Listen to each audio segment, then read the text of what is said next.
Hello दोस्तों, कैसे हैं आप सभी। आई होप अच्छे होंगे। दोस्तों, आपके अपने YouTube channel exam time number 1 में एक बार फिर से मैं नीरज मौर्य आप सभी का स्वागत करता हूं। दोस्तों, आप देख रहे हैं exam time number 1 YouTube channel. हम लोगों ने पिछले वीडियो में बात किया था बिंबिसार और जो है उससे रिलेटेड जितने भी वंश आपके बने या उससे रिलेटेड जितने भी आपके जो है शासक बने उनके बारे में हम लोगों ने फुल डिटेल में बात किया था। ठीक, तो सबसे पहले आपको पता है कि हमारे इस कड़ी में आप लोगों को लगातार जो है आपको बताया गया था पिछले वीडियो में कि शिशुनाग वंश के पहले का जो वंश आपका था वो वंश आपका था हर्यक वंश। तो हर्यक वंश में आपको बताया गया था कि सबसे पहले जो राजा आता है आपका वो आता है बिंबिसार। बिंबिसार को हर्यक वंश का वास्तविक संस्थापक माना जाता है। इसके बाद इसका पुत्र आता है अजातशत्रु।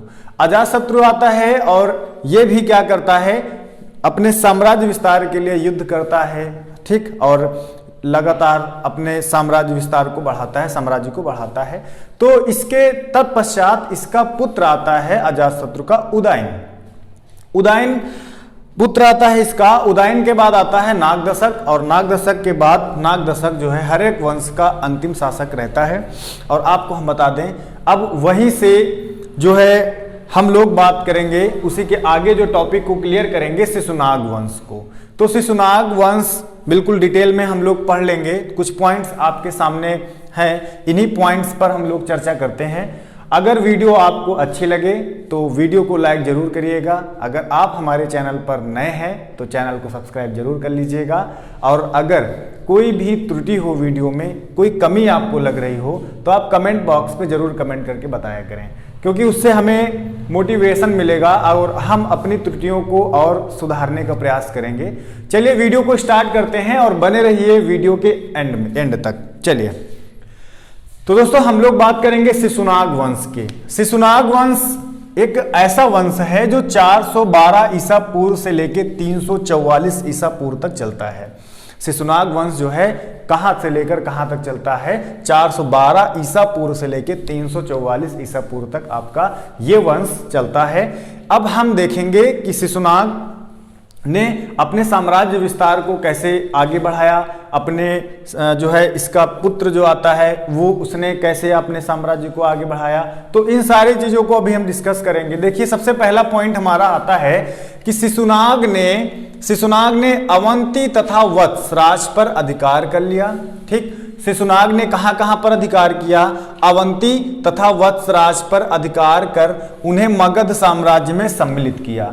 ठीक, ये पॉइंट आप लोग लिख सकते हैं। शिशुनाग ने क्या किया, अवंती तथा वत्स राज पर अधिकार करके मगध साम्राज्य में क्या कर लिया, जो है मिला लिया। ठीक, उसको मिला लिया उसमें। उसके बाद आता है शिशुनाग ने वैशाली को अपनी दूसरी राजधानी बनाई। अब शिशुनाग ने क्या किया, वैशाली को अपनी दूसरी राजधानी बनाई। ठीक, अब इसका जो उत्तराधिकारी होता है कालाशोक। कालाशोक क्या होता है, शिशुनाग का उत्तराधिकारी होता है। तो शिशुनाग का उत्तराधिकारी कालाशोक क्या करता है, पुराणों में इसका नाम काकवड़ मिलता है। काकवड़, देखिए कालाशोक शिशुनाग का उत्तराधिकारी था। ठीक, कालाशोक शिशुनाग का उत्तराधिकारी था।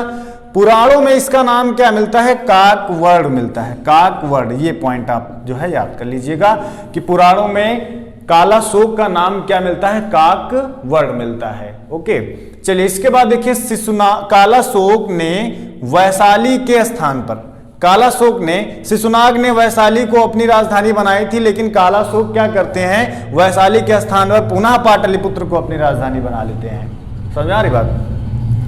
कालाशोक यही करते हैं, वो जो है वैशाली के स्थान पर पुनः पाटलिपुत्र को क्या करते हैं, अपनी राजधानी बनाते हैं। मतलब ये पहली राजधानी शिशुनाग ने वैशाली राजधानी बनाई थी, लेकिन पुनः कालाशोक ने क्या किया, वैशाली से बदलकर पाटलिपुत्र में कन्वर्ट कर दिया।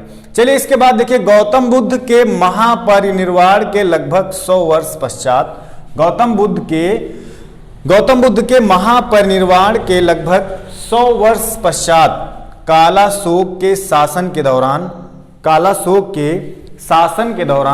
10वें वर्ष में, कालाशोक के शासन के दौरान 10वें वर्ष में वैशाली में द्वितीय बौद्ध संघ युद्ध का आयोजन किया जाता है।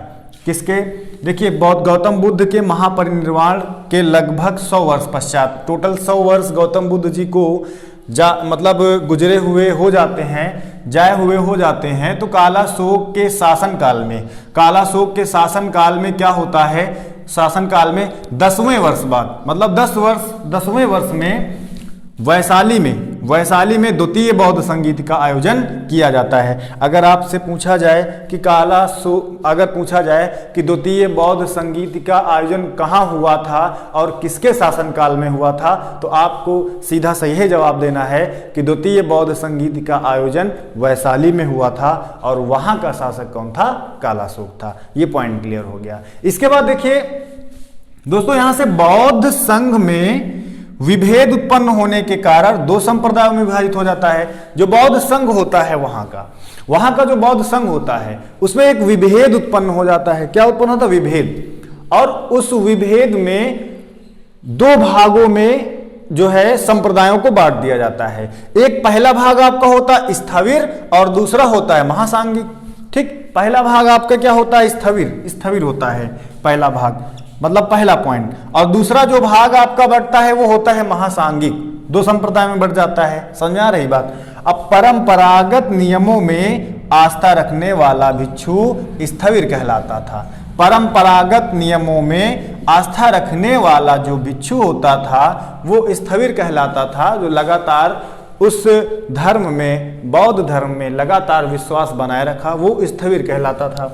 ठीक, जिन भिक्षुओं ने नए नियमों को समावेशित कर लिया, मतलब अगर जो लोग पुराने नियमों को फॉलो करते थे, पुरानी बातों को फॉलो करते थे, वो क्या कहलाए? स्थविर कहलाए। और जो लोग, जो ऐसे भिक्षु जिन लोगों ने क्या किया, उन्हीं जो है उसी धर्म में कुछ नए नियमों को लागू कर दिया, नए नियमों को उसमें जो है चलाने लगे, नए नियमों को लागू करने लगे, समावेशित कर दिए, तो वहां से वो लोग क्या कहलाए? महासांघिक कहलाए। क्या कहलाए? महासांघिक कहलाए। ठीक, कालाशोक के उत्तराधिकारियों ने कालाशोक की मृत्यु कर दी। कालाशोक के उत्तराधिकारी होते हैं तो वो कालाशोक की मृत्यु कर देते हैं और 344 ईसा पूर्व तक शासन करते हैं। कहां तक करते हैं? कालाशोक के जो उत्तराधिकारी होते हैं वो कालाशोक की मृत्यु करने के पश्चात 344 ईसा पूर्व तक क्या करते हैं? शासन करते हैं। 344 ईसा पूर्व तक शासन करते हैं। और नंदीवर्धन शिशुनाग वंश का अंतिम शासक रहता है। नंदीवर्धन क्या रहता है? शिशुनाग वंश का अंतिम शासक रहता है। अब ये पूरा डिटेल एक बार फिर से हम समझ लेते हैं और उसके बाद आप लोग स्क्रीनशॉट लेना चाहो ले लो। शिशुनाग वंश का पूरा इंपॉर्टेंट फैक्ट आपको यहां से मिला, स्क्रीनशॉट लेना चाहो ले सकते हो। चलिए देखिए एक बार फिर से हम इसको रिकॉल कर लेते हैं। शिशुनाग ने अवंती तथा वत्स राज पर अधिकार कर लिया और उन्हें अपने मगध राज्य में जो है मिला लेता है। इसके बाद शिशुनाग ने वैशाली को अपनी दूसरी राजधानी बनाई। शिशुनाग ने क्या किया? पहले पाटलिपुत्र थी उसको बदलकर इसने क्या किया? वैशाली को जो है दूसरी राजधानी बनाई। कालाशोक आता है, शिशुनाग के बाद कालाशोक आता है। कालाशोक शिशुनाग का उत्तराधिकारी होता है। पुराणों में इसका नाम काकवड़ मिलता है हमको। ठीक, अब कालाशोक क्या करता है? वैशाली के स्थान पर पुनः पाटलिपुत्र को अपनी मगध की राजधानी बनाता है। समझ में आ गई बात? अब देखिए आगे हम लोग देखते हैं। गौतम बुद्ध के महापरिनिर्वाण के बाद लगभग 100 वर्ष बीतते हैं। तो 100 वर्ष बीतने के बाद कालाशोक के शासनकाल में 10वें वर्ष में वैशाली में ही द्वितीय बौद्ध संगीत का आयोजन किया जाता है।